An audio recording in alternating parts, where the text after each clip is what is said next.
It's Nolan. What's going on, beautiful people? It's the kid J Nolan here. Welcome back to another episode of J Nolan News. Much love and respect for y'all tuning in. Be sure to like and share this video. Go ahead and do that in the beginning. Just go ahead and run those likes up. Make sure to share it. You know what I'm saying? Make sure that your friends and family or anybody that's interested in hip-hop music and entertainment news is tuned in. Today, we're going to be talking about Cardi B's new Snippet and how it's drawing comparisons to a song that's already been previously released by artist BIA. Now, I'm going to be honest, man. When I heard the snippet of the Cardi B record, it definitely harkens back to a song called She's a Bee that came out from BIA. Now, the reason why they're so similar is because both songs do sample the song She's a Bitch by Missy Elliott. So, of course, it is in line with the same shit. The songs are... That song was originally produced by Timbaland. I actually believe Bia's version was also reproduced by Timbaland, so she did work directly with him in order to recreate that record.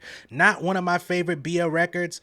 I don't think Bia is a great rapper. I think she's a decent rapper. I think she's got a lot of things working in her favor as far as, you know, her imagery, her modeling career, her having big brand deals and stuff like that. She's always fresh, always very fashion forward. Kind of reminds me of like a diet version of a Cardi B, if I have to be completely honest, in terms of their look, their style, the delivery, and the way that they rap. I feel like they're both two pods or two peas of a pod. Now, Cardi B, to my understanding, did come first. I don't know everything about Bia's history in hip-hop when she started releasing music, etc. But I know I saw Cardi B first in 2018, 2017-ish, and Bia came onto my radar probably closer to 2019, 2020, around the time Saweetie started blowing up as well. That's just me. Y'all history may be different, and that's perfectly okay. Now, Cardi does have a 7-second snippet. The snippet's not very long. It clearly samples from the Missy Elliott and Timbaland song. We don't know what the song is actually going to be called. Hopefully, with all of this controversy that's surrounding it, maybe they're going to pump the brakes on this. This is not the song that Cardi B played recently in the club where people seem like they were a little bit more excited. I'm not sure what Cardi B's plan is right now, if she's got a string of singles that she's planning on releasing, if this Missy Elliott one is the one that's actually slated to come out sometime soon and that they're really going to press the button on. If that's the case, I'm honestly hoping that they don't. But let's go ahead and just play the two records back to back. Of course, I can't play it with the beat, but you will hear the cadence and the acapella. If that's not good enough for you, I apologize, but that's just what we have here, and that's just the way it is, okay? Things will never be the same, okay? Just being honest with you. So let me go ahead and pull up the Cardi B joint. Where she talks about if I ever took a L, it was after YS or something of that effect. And then we're going to get into the Bia snippet, all right? Cool. Trust, I even got trust. Any L that I took come after YS on me. Okay. Very short piece. Any L that I took came after YS. Of course, that's a YSL, Yves Saint Laurent reference, basically saying only L's I took is after I went and bought some YSL. You know what I'm saying? Basically saying I don't take no motherfucking L's, right? I don't know why they chose to put out a 6-second snippet. It's very weak of a snippet. I'm sure there was probably a better line or a better 15 to 20-second snippet that they could have chosen to try to get people hyped up. I don't know, man. It seems like Atlantic Records is at a crossroads with Cardi B. It feels to me like they don't know what the fuck to do with her. It feels like she's kind of out here dead in the water. Not dead in the water as in her career is over or that she's out here drowning necessarily. I think that there's definitely a clear path to her resurrecting and redoing and rekindling the flame that everybody's been waiting on, because even with her features and stuff like that, she's been able to carry on. She's been able to remain relevant. She's been able to have big cultural moments in hip hop when collaborating with Lotto, collaborating with Glorilla, collaborating with that other girl that nobody even knew that she ended up, you know, getting her some traction and stuff like that. Forgot the girl from New York name. So there's definitely a pathway of redemption for Cardi B, but when it comes to her actual solo music, everything is just kind of falling flat. Hot Shit with Kanye and Dirk fell flat. She put out Bongos with with Megan Thee Stallion. Some of y'all voiced your opinion about Bongos in my comments previously when I talked about it. You said how much you liked it. However, it was not a mainstream success. It was not a record that really added to her legacy. It was not a record that added to her pantheon of hits. It's not a record that's going to come up favorably in the future when we start going through her catalog. It just doesn't align sound-wise. It doesn't align aesthetic-wise. The video was nice, you know, and it kind of felt like WAP 2.0, but the song itself, when you just play it, it falls flat for me. It feels like fake reggaeton. It felt like a forced record that came out at the wrong time. Just being honest. Now we have this snippet here from her, and it feels like an obvious, like, let's reach into the Missy bag and do a sample on Missy. I like Cardi B a lot. I'm not really one to criticize her, but I gotta be honest. I gotta be real across the board with everybody. You know, there's people out there that say I'm biased, and I'm really not, man. I think she needs to get with the dedicated producer. Ever since, you know, she split ways with QC, I think that was kind of like the start of Cardi B's you know, loss of identity as an artist. I feel like she has an identity as far as her image, as far as who she portrays herself to be, as far as who she talks, you know, how she talks, how she does interviews, you know, the fashion stuff, the duck plump with the lip gloss and all that. Yeah, all of that is consistent. All of that is great branding. However, it seems that her musical identity has been a clusterfuck for the last couple of years. Right? Really, people just want hard-hitting, up-tempo records. I don't know why that seems to be so hard. I don't know if it's because of the Migos disconnect. You know, she's not able to go work with Metro. She might not be able to go work with, you know, ATL Jacob or some of these other producers that are linked to the Migos and QC. I don't know if that's the excuse or the reason why she's lost out. Excuse me. On working with some of the better producers. I think she was definitely at her height when she was working in Atlanta in tandem with the Migos, coming up with that Invasion of Privacy album. But ever since she split ways from QC and did her own thing and found new management, it seems that the music has been dropping less frequently. It's been dropping with less consistency as in terms of quality, and it's kind of sad to see it. Now let's move on to BIA Snippet, which this song is old. It's been out for a couple years. She's a B. And again, this was an original, well, not an original. This was a sample of Missy Elliott's song that was originally produced by Timbaland. She actually collaborated with Timbaland to recreate the record, so there's at least a little bit of symbiosis and authenticity in it. But again, this wasn't my favorite record from BIA either.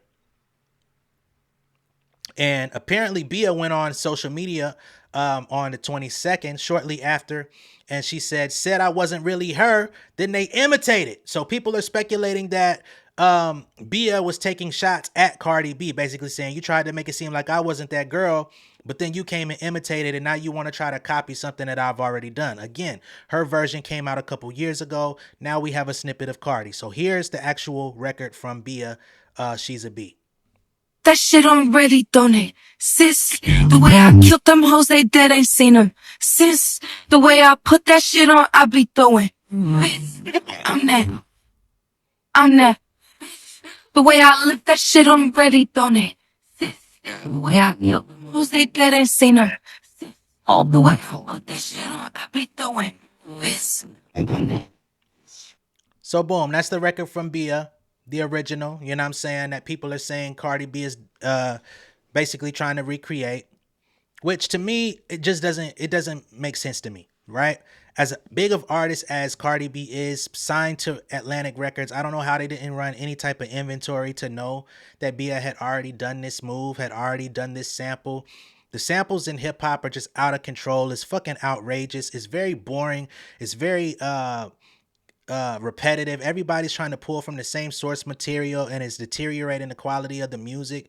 Missy Elliott has so many records that could be sampled and flipped. Unfortunately, so many people are trying to raid the Missy Elliott catalog. We got people like Flo Milli going back to Missy Elliott. We got people like Baby Tate going back to Missy Elliott. We've got BIA, who's just basically going through every single Missy Elliott instrumental that she can find and rapping on it until Missy Elliott, you know, applauds her, which BIA is hard. Her freestyles that she does over the Missy beats are hard. I'm not taking anything away from her, But it is a trend that I'm seeing right now in 2024 that the ladies are trying to pull from Missy Elliott, trying to, siphon her energy, siphon her creativity. But y'all really ain't as creative as Missy Elliott. You know what I'm saying? You could put Missy Elliott in the studio by herself. She could write, produce, sing, and engineer her own shit by her motherfucking self. No help. That's not the level of talent that y'all have. Missy Elliott can rap, sing, compose, and write. You know what I'm saying?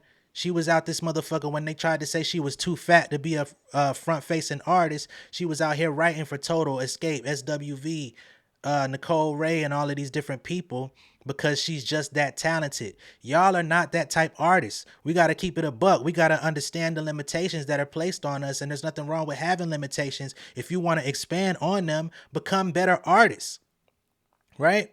Everybody wants to be this front-facing person. Everybody wants to come out and look good and get in the studio, get in the videos, throw on some Balenciaga, throw on some fucking shades and glasses and fucking monochrome ass leathers and look like an artist, but y'all don't want to actually put in the work to be great. This is the problem. And now it makes me have to criticize people that I actually like and want to see win because the laziness is just so fucking contagious. It's sickening. Right?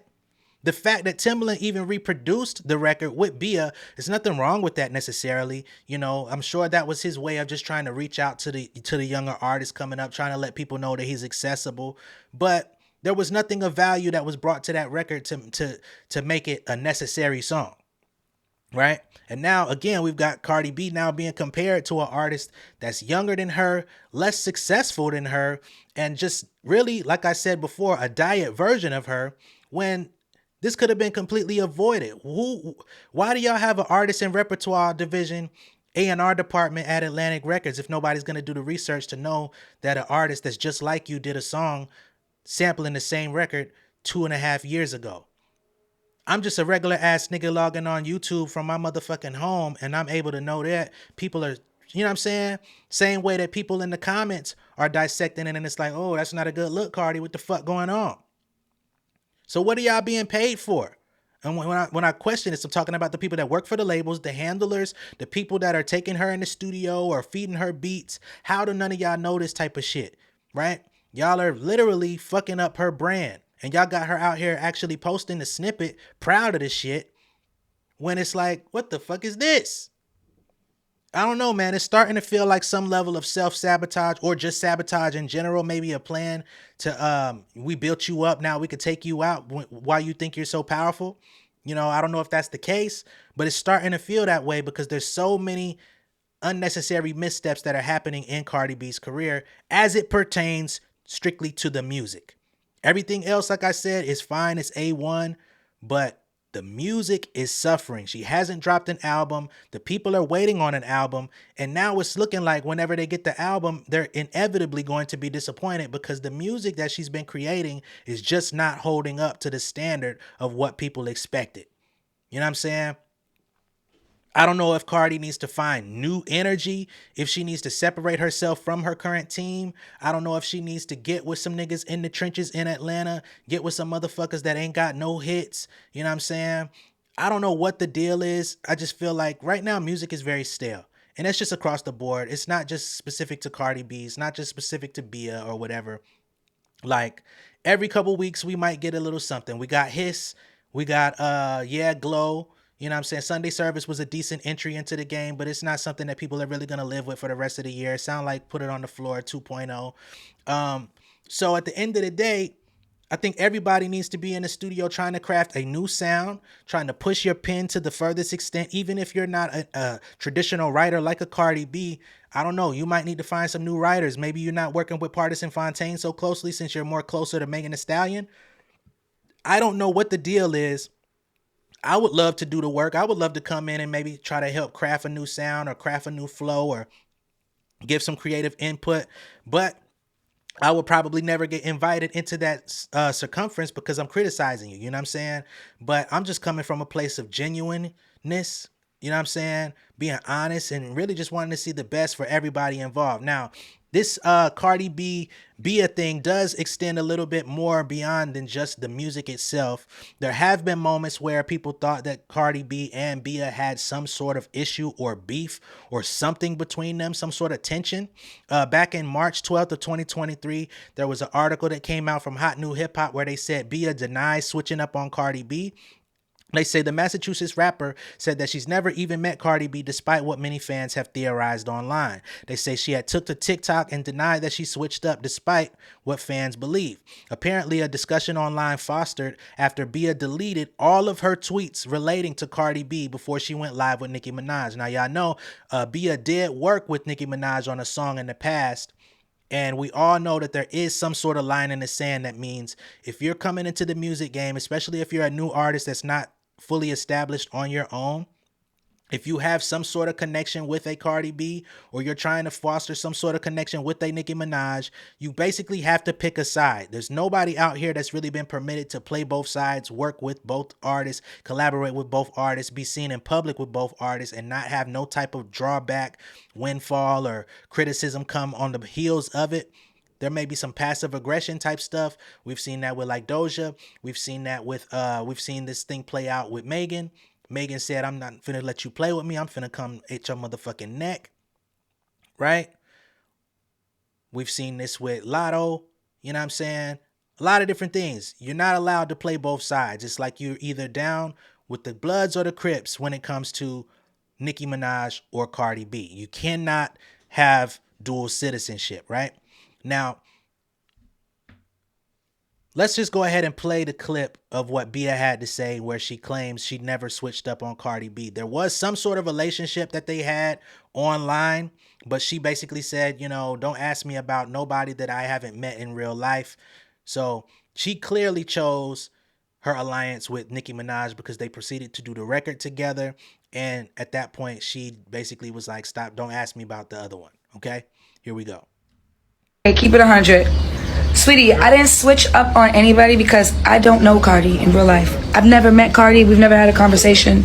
Like, I don't have no issues with her. It's all love, but I don't know her. Like, so y'all do too much on this app.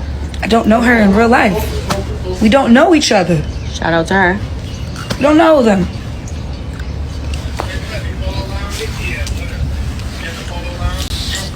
Ask me about somebody I know.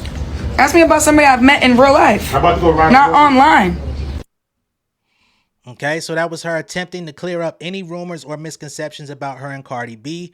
Now, they say despite BIA's words, many social media users still aren't buying that tale, especially if you deliberately went and basically deleted anything that made reference to Cardi B. If you had any kind of praise that you were singing of her on social media, you deleted it. If there were any kind of interactions that y'all had between the two of y'all on social media, Twitter, whatever, you know, whether it was 100 or a heart emoji or anything, all of that stuff was deleted, I suppose. So people keep bringing up, or were keeping up bringing the deleted tweets. Also, this becomes even murkier when you consider the other rap beefs that Nicki is involved in, and some throughout conspiracies that she's turning rappers against each other. They also said that she threw apparent subliminals at Megan Thee Stallion and Lotto. So remember, this was over a year ago when this article was published. So they're talking about the shots that Nicki threw at Megan and Lotto. Meanwhile, BIA recently put out a single 16 ahead of her Rolling Loud LA performance. At that time, she said it's a banger. And it was some of her most emotionally vulnerable material yet. She did put out an album last year. I wasn't very crazy about BIA's album. I feel like I just honestly feel like she's Diet Pepsi Cardi B. You know what I'm saying?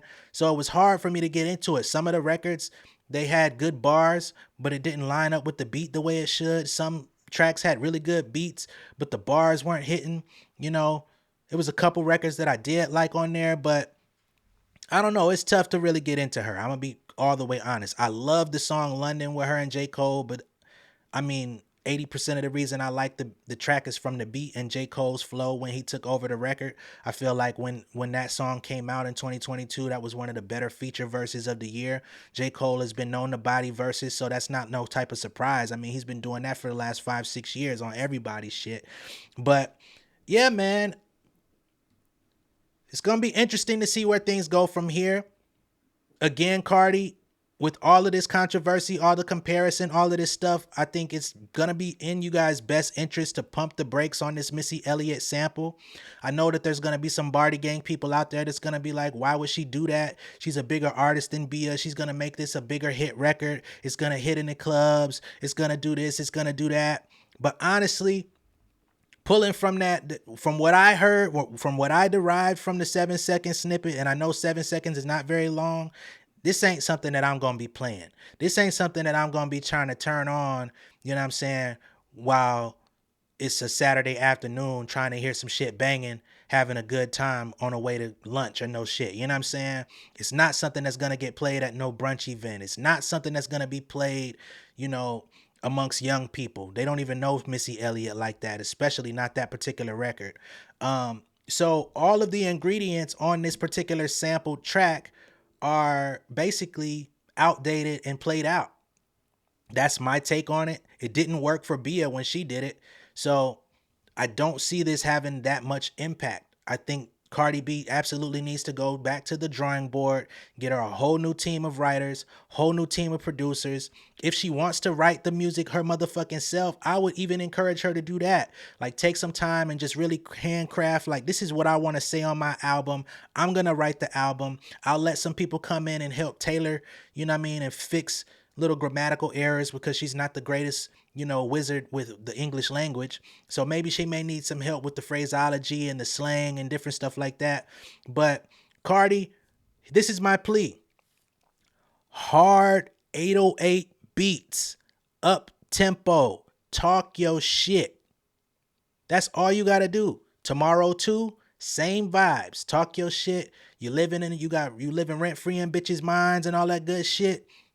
Do that, right? We don't really want to hear no sad shit from you. We really don't want to hear about your on again, off again, offset relationship like that. We see that y'all been canoodling and hanging out and trying to see if y'all could rekindle all that shit.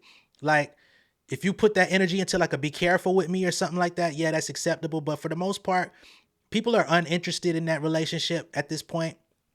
People are kind of happy that y'all are allegedly going your separate ways. A lot of people didn't feel like y'all relationship was authentic to begin with. I was one of the people that questioned that early on.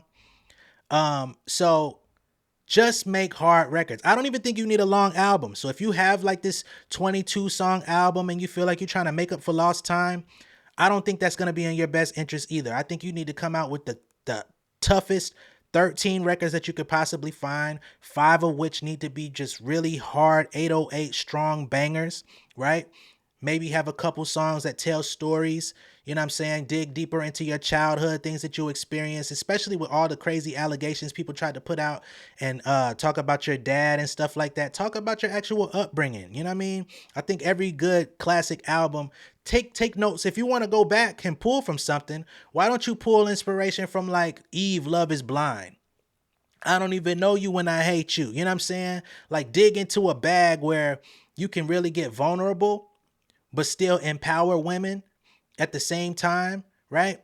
I don't know what it's going to take for you to really dig into that bag or who you got to get with, but like, we need new energy in this music shit. The shit is getting stale, it's getting old, it's getting repetitive. Everybody's pulling from the same source material, as I said. Everybody's sampling the same shit. Everybody's sampling the same artist or from the same format and blueprint. The shit is boring.